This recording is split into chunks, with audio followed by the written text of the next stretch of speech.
Halo semuanya, selamat datang kembali di channel ini. Jumpa lagi dengan saya Vicky Himpong. Bagaimana kabar kalian semuanya? Aku berharap teman-teman semua selalu dalam keadaan yang sehat. Ya, teman-teman mungkin melihat saya berpakaian seperti ini.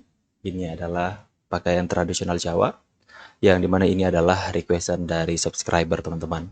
Dan kebetulan juga saya per hari ini masih berada di Pulau Jawa, tepatnya di Kota Malang. Teman-teman semua mungkin yang melihat live streaming saya kemarin, kita sudah berhasil untuk ketemu dengan keluarga besar kami yang ada di Malang, yang sempat terputus tali silaturahminya sejak tahun 70-an teman-teman. Dan hari ini saya tuh menyadari bahwa kami mempunyai keluarga yang sangat besar di kota Malang ini. Jadi teman-teman yang mengatakan bahwa Fikit sebenarnya ada keturunan Jawa kah? Benar, saya keturunan Jawa teman-teman. Makanya nama tengah saya Aprianto.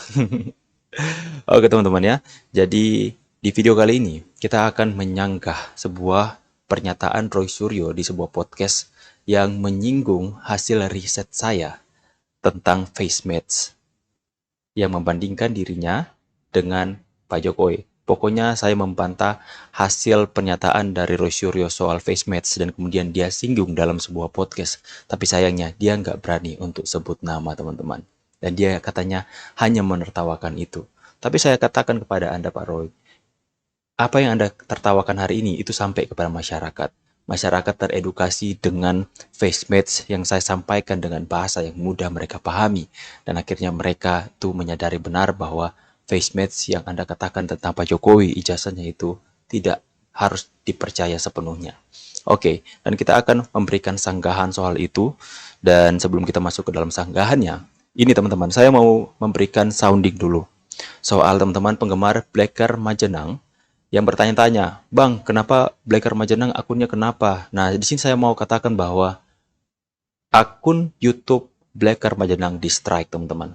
Dihack, diserang oleh orang yang bejat dan tidak bertanggung jawab, oleh pencuri, teman-teman. Mereka hack channel Blacker Majenang dan saat ini Blacker Majenang tidak mempunyai akses lagi untuk ke akun YouTube pribadinya yang sudah dia bangun. Ya, jika saya mau berasumsi, tapi ini bukan sebuah fakta, bahwa ini adalah salah satu tindakan yang membungkam seorang Blacker Majenang untuk bersuara lebih lagi. Akan tetapi ini masih asumsi, bukan sebuah fakta. Saya mengatakan bahwa ya mereka bisa saja men-take down atau menghack akun YouTube dari Blacker Majenang. Tapi saya mau katakan di sini kita mempunyai basic dukungan yang luar biasa dari masyarakat. Support dari masyarakat yang terpenting. Kalian bisa 100 kali untuk hack channel akun YouTube kami untuk bersuara. Tapi ingat, kami mempunyai jutaan pendukung. YouTuber Nusantara mempunyai jutaan pendukung yang dengan setulus hati mendukung kami. Untuk itu teman-teman yang mau memberikan dukungan kepada Blacker Majenang untuk kita build kembali channelnya, kita bangun kembali channel dari Mas Blacker, teman-teman. Kita bisa membuat sebuah channel yang dimana itu bisa menjadi sebuah media, sebuah akses untuk dia bersuara, untuk melawan hoax, teman-teman ya. Jadi saat ini Blacker Majenang sudah membuat akun YouTube baru yang dimana namanya sudah berganti dari Blacker Majenang menjadi Mas Blacker. Teman-teman bisa melihat di kolom komentar di bawah saya memberikan pin dari komentar dari Mas Blacker. Teman-teman bisa klik foto profilnya dan kalian bisa langsung diarahkan kepada tombol subscribe itu. Teman-teman bisa langsung menuju memberikan support. Kita sama-sama build agar supaya jangan ada satupun anggota dari YouTuber Nusantara yang dipungkam untuk bersuara di channel mereka masing-masing. Jadi ayo kita berikan dukungan yang luar biasa buat teman-teman semua yang menggemari, yang suka dengan konten dari Blacker Majenang, yang hari ini berubah nama menjadi Mas Blacker. Silahkan teman-teman lihat di kolom komentar. Kita buat agar supaya setidaknya setengah dari subscriber di channel ini bisa memberikan dukungan kepada Mas Blacker. Oke, kita akan masuk ke dalam pembahasan. Sebelumnya kita lihat dulu cuplikan video saya membahas soal face match yang kemudian agak dipelintir oleh Roy Suryo dalam sebuah podcast itu. Kita lihat dulu. Dan ini juga diupload di Cokro TV dan tayangan di TikTok untuk klip itu mencapai 1 juta lebih tayangan, teman-teman. Cukup mengambil viral. gambar Pak Jokowi pakai kacamata dengan ini, dan kemudian dia yang gambarnya kualitasnya bagus sekalipun hitam putih dan tidak pakai aksesoris apa-apa. Nah, kenapa saya pakaikan aksesoris di fotonya Roy Suryo? Karena agar supaya perbandingannya antara foto Pak Jokowi dengan fotonya itu fair. Foto Pak Jokowi yang diambil menggunakan kacamata dan Roy Suryo tidak menggunakan kacamata. Lantas dia mengatakan hal-hal yang tidak sepatutnya dia katakan lewat face match ini. Makanya saya pakaikan kacamata di foto lamanya agar supaya itu fair.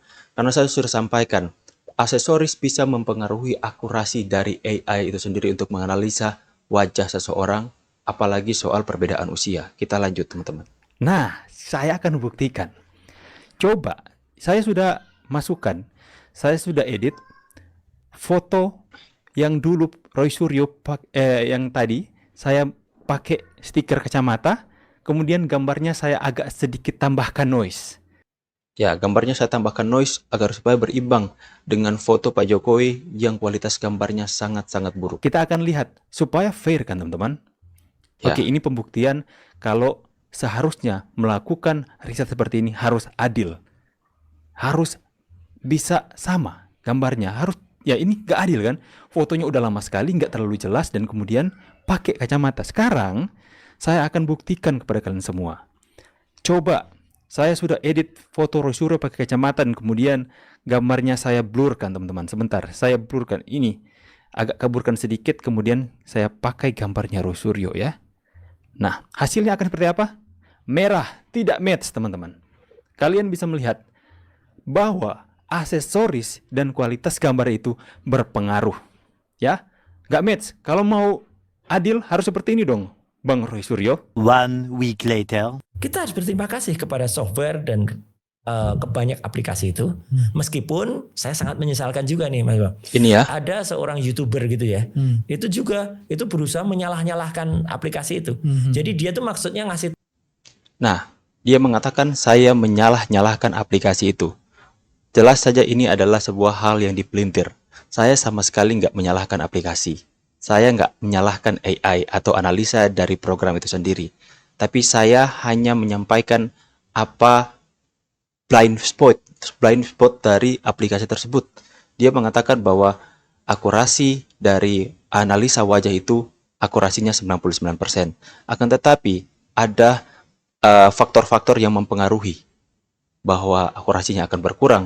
Itu bukan saya yang mengatakan, bukan saya yang menyalah-nyalahkan aplikasi, tapi aplikasi AI itu sendiri yang menyatakan hal itu. Jadi dalam hal ini Pak Roy Suryo, janganlah kau membohongi publik dengan mengatakan saya menyalah-nyalahkan aplikasi seperti itu. Sama sekali tidak. Bisa teman-teman play full videonya, saya tidak menyalahkan aplikasi. Bahkan AI sendiri yang mengatakan hal itu. Tahu masyarakat, hati-hati loh Roy Suryo tuh gini. Tapi foto saya dibandingkan dengan saya, tapi saya dikasih kacamata, dijelek-jelekan. Kemudian saya nggak jelek-jelekan foto Anda, ya. Teman-teman bisa melihat tadi, saya hanya memakaikan Pak Roy Suryo stiker kacamata dan gambarnya saya tambahkan noise agar supaya berimbang dengan foto ijazah Pak Jokowi yang mempunyai kualitas yang sama, agar supaya perbandingan yang akan kita lakukan itu adil dan fair. dimiringkan, saya gambarnya diburamkan. Lah ya kayak gitu caranya itu sama saja dengan dokter mau meriksa pasien, tapi stetoskopnya disumpal kapas gitu. Nggak nyambung, Pak. Nggak Jadi dia nyambung. sendiri membodohi dirinya sendiri. Ya nggak usah.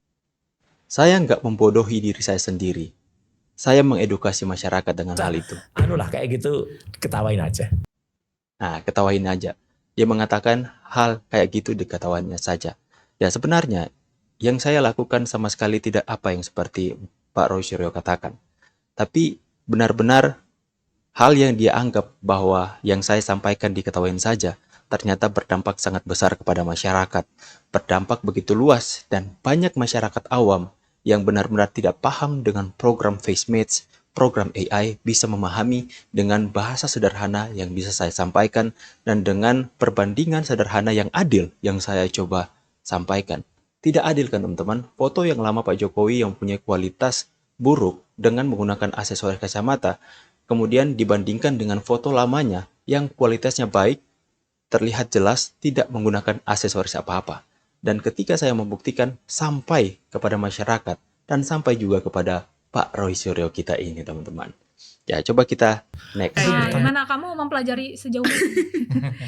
Jadi ada YouTuber yang namanya Vicky Himpong, Bang. Jadi dia tuh benar-benar mengedukasi ini face match tuh kayak gini loh algoritmanya. Face match itu adalah sebuah sebuah AI yang AI. bisa Aplikasi. face match entah ya. aplikasi entah website ya. Oh ya. Karena kan bisa diakses dari berbagai platform.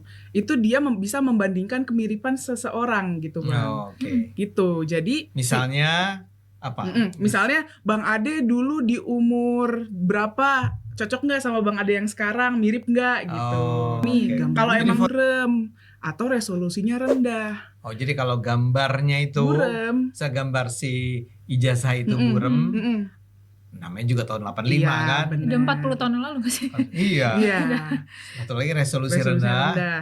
Itu bisa menurunkan akurasi. Oke teman-teman ya, jadi juga di kesempatan kali ini saya mau mengucapkan terima kasih kepada Pak Ade Armando dan teman-teman semua yang ada di Cokro TV yang turut untuk menyebarkan hasil riset saya soal face match, sanggahan dan bantahan saya soal yang dikatakan oleh Pak Rosuryo di berbagai macam media teman-teman. Saya berterima kasih kepada Cokro TV sudah menyebarluaskan yang sehingga saya percaya itu bisa lebih menjangkau lagi lebih banyak masyarakat untuk lebih memahami dengan cara yang sederhana apa yang saya sampaikan teman-teman. Jadi saya melihat itu kenapa sangat ramai di TikTok. Ternyata cuplikan atau tayangan yang ditampilkan oleh Cokro TV di akun TikTok mereka sudah sampai 1 juta tayangan lebih teman-teman. Dan saya sangat bersyukur akan hal itu karena apa yang saya lakukan, setiap tujuan atau goals yang saya lakukan dengan pembahasan itu benar-benar bisa sampai ke masyarakat yang luas, dan itulah yang kami harapkan dalam YouTuber Nusantara teman-teman, mencerdaskan, mengedukasi masyarakat agar supaya tidak banyak masyarakat yang diobok-obok, diombang-ambingkan dengan pengajaran-pengajaran mereka, dengan penggiringan-penggiringan opini mereka teman-teman, agar supaya masyarakat itu percaya dengan kebohongan yang mereka bangun secara berulang-ulang. Jadi sangat jelas di sini teman-teman, kita melihat bahwa ya yang kita sampaikan hari ini sampai kepada mereka kemakan teman-teman. Ya, dan yang disampaikan ternyata dipelintir ya teman-teman ya. Dia mengatakan bahwa saya itu menyalah-nyalahkan aplikasi tersebut. Padahal tidak sekalipun saya menyalahkan aplikasi. Bahkan saya mengatakan bahwa AI, face match, itu pengenalan wajah, pendeteksian, prediksi wajah itu dari program, dari aplikasi itu akurasinya 99%. Saya katakan itu dalam konten-konten saya. Saya mengatakan akurasinya itu sangat-sangat hampir 100%, bahkan 99%. Akan tetapi ada catatan. Catatan ini bukan saya yang memberikan. Catatan ini dari program itu sendiri yang memberikan, ya, bahwa akurasi dari face match, akurasi dari program AI ini itu bisa terpengaruh dengan beberapa faktor. Yang saya katakan, saya berulang-ulang kali katakan bahwa faktor itu mempengaruhi adalah bagaimana gambar itu mempunyai kualitas yang mempunyai resolusi yang rendah, ya, perbedaan usia yang begitu jauh, aksesoris yang dipakai dalam wajah seperti kacamata dan sebagainya. Itu yang saya sampaikan, bukan saya menjelek-jelekan atau membodohi diri saya sendiri, tidak. Apa kalian pikir bahwa orang yang mempelajari sesuatu itu membodohi diri sendiri? Saya mempelajari, saya melakukan riset, itu bukan membodohi diri saya sendiri, tapi saya mencerdaskan diri saya sendiri. Saya mengedukasi diri saya sendiri, saya menimba ilmu pengetahuan untuk diri saya sendiri, bukan membodohi diri saya sendiri. Bahkan apa yang saya lakukan, mencari pengetahuan-pengetahuan ini bisa tidak membodohi masyarakat, tapi malah mengedukasi masyarakat. Ya, apakah terbalik? Apakah saya bisa mengatakan bahwa Anda melakukan pembodohan kepada masyarakat, melakukan hal-hal yang menggiring opini masyarakat dengan menyatakan bahwa Anda 1000% percaya bahwa ijazah Pak Jokowi palsu berdasarkan dengan hasil riset dari program AI sendiri, ya, yang dimana AI itu sendiri mengatakan bahwa face match atau itu tidak bisa menjadikan satu-satunya atau menjadikan sebuah hal untuk menyatakan sebuah dokumen itu palsu atau tidak. Harus mengadakan atau melanjutkan riset lanjutan soal dokumen yang asli secara manual. Itu baru bisa, bahkan harus melalui persidangan, hakim harus memutuskan dengan saksi-saksi yang ada. Masa hanya dengan sebuah program saja Anda bisa mengatakan bahwa ini palsu atau asli? Itulah yang dinamakan membodohi diri sendiri, ya. Jadi teman-teman semua, di sini kita bisa melihat seperti apa peperangan kita hari ini. Peperangan kita ini bukan peperangan secara fisik, tapi kita memerangi setiap opini-opini liar yang berusaha mereka sampaikan kepada masyarakat agar supaya masyarakat itu yang dulunya itu mungkin mempunyai nilai-nilai yang positif dalam kehidupan mereka, akhirnya mereka bisa menjadi seperti mereka, ya, membenci, menghujat, mencaci maki. Banyak kok. Ini hasil dari penggiringan opini ini benar-benar berbahaya. Saya kemarin hampir saja terjerat dalam penggiringan opini mereka ketika Pilpres. Waktu itu saya mendukung Ganjar ketika Pak Jokowi masih dengan Ganjar. Akan tapi ketika mereka terpecah, saya masih mengikuti atau menonton opini-opini dari seperti Denny Siregar, ya, Alifur Rahman. Saya hampir terpengaruh dan hampir tidak mendukung Pak Jokowi lagi. Ketika dalam pembahasan-pembahasan mereka, saya hampir percaya dengan apa yang mereka katakan. Tapi untung saja hati nurani saya masih berjalan. Untung saja saya tidak menutup hati saya untuk melihat lebih besar dari sudut pandang yang lain. Saya melihat, kok aku mau mendukung orang yang suka menjelek-jelekan orang lain, mencaci maki orang lain. Di satu sisi saya melihat, kok di kubunya Prabowo Gibran itu Pak Prabowo mengatakan, jika ada yang mencaci kita, nggak usah diketawain aja, nggak usah dibalas dengan cacian. Lah, kok mereka damai saja, adem saja. Untung saya melihat dengan secara yang luas. Ya, akhirnya saya mendukung Pak Prabowo dan Gibran dan memantapkan pilihan saya untuk memilih Prabowo Gibran di Pilpres kemarin. Dan sampai hari ini saya tetap mendukung Pak Jokowi dan terus bersuara. Makanya saya tahu benar, penggiringan opini ini sangat berbahaya di tengah-tengah masyarakat. Makanya kita harus lawan, makanya terbentuklah YouTuber Nusantara. Kita akan buat payung hukum lebih kuat lagi agar supaya ketika ada serangan-serangan lewat hukum kami bisa solid dan bisa kuat, teman-teman. Kita akan membuat susunan hukum orang-orang yang paham di dalam saja soal hukum. Nanti kita akan update, teman-teman. Kita akan update informasinya. Jadi seperti itu pembahasan kita hari ini. Terima kasih banyak buat kalian semua yang terus support kami, terus mendukung kami. Saya pamit dulu, teman-teman. See you on the next video and God bless.